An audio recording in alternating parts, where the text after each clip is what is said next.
2026 সালের জানুয়ারি থেকে সৌদি আরবে নির্ধারিত এলাকায় দেশটিতে অবস্থানরত বিদেশি নাগরিকরা সম্পত্তি কিনতে পারবেন। সৌদি গেজেটের এক খবরে বলা হয়েছে, এর মধ্যে বিদেশি নাগরিকদের জন্য দেশটির সম্পত্তির বাজার খুলে দেয়া হয়েছে। দেশটির রিয়েল এস্টেট খাত সম্প্রসারণ এবং বিদেশি বিনিয়োগ আকৃষ্ট করতে এটি একটি বড় পদক্ষেপ বলে মনে করা হচ্ছে। এই আইনে সৌদি নাগরিকদের স্বার্থ রক্ষায় কঠোর প্রক্রিয়াগত নিয়ন্ত্রণ বজায় রেখে সৌদির বিদেশিরা রিয়াদ এবং জেদ্দার নির্দিষ্ট এলাকায় সম্পত্তি কিনতে পারবেন। তবে মক্কা ও মদিনা শহরে সম্পত্তির মালিকানা নেয়ার জন্য অতিরিক্ত শর্ত ও নিয়ন্ত্রণ নজরদারির আওতায় থাকতে হবে।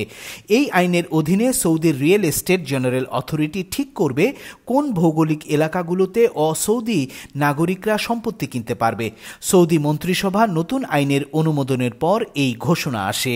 ওমানে বিদেশি কর্মীদের ভিসা নবায়ন সহ জরিমানা এড়াতে শেষ সুযোগ 31শে জুলাই ঠিক করে দিয়েছে দেশটির সরকার।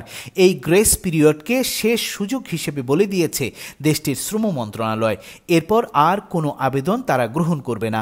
এই সুযোগের মধ্যে রয়েছে 7 বছরের বেশি সময় নিষ্ক্রিয় শ্রমিকদের শ্রম কার্ড নবায়নে জরিমানা মাফ করে দেয়া, 2018 সালের আগে যারা ওমান ছেড়েছে তাদের ফেরত পাঠানোর খরচ মওকুফ, পালানো কর্মীদের রিপোর্ট বাতিল, 2 বছরের ফি পরিশোধ করে শ্রম কার্ড নবায়ন, 10 বছরের বেশি পুরনো এবং অব্যবহৃত শ্রম কার্ড বাতিল, বন্ধ হয়ে যাওয়া কোম্পানির কর্মীদের ফেরত পাঠালে বা অন্যত্র স্থানান্তর করলে মওকুফ সুবিধা। ওমানে বিদেশি কর্মীদের মধ্যে বাংলাদেশি কর্মীদের অবস্থান শীর্ষে। দেশটিতে কাজ করেন 6,22,078 জন প্রবাসী বাংলাদেশি। এর ফলে বাংলাদেশি কর্মীরা সুবিধা পাবেন বলে মনে করা হচ্ছে। কুয়েতের একটি তেলবাহী ট্যাঙ্কার 45 জন শরণার্থীকে উদ্ধার করেছে।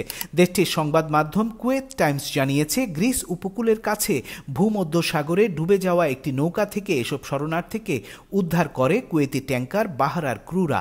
সোমবার বিকেল 4টার দিকে গ্রিকের সার্চ অ্যান্ড রেস্কিউ সেন্টার একটি বিপদগ্রস্ত নৌকার খবর দিলে কুয়েতের জাহাজ বাহরা তাৎক্ষণিক সেখানে গিয়ে উদ্ধার অভিযান শুরু করে।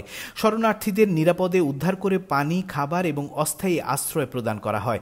এরপর বাহরা জাহাজটি গ্রিসের ক্রিট উপকূলে পৌঁছে মঙ্গলবার দুপুর 1টায় শরণার্থীদের গ্রিক কর্তৃপক্ষের কাছে হস্তান্তর করে।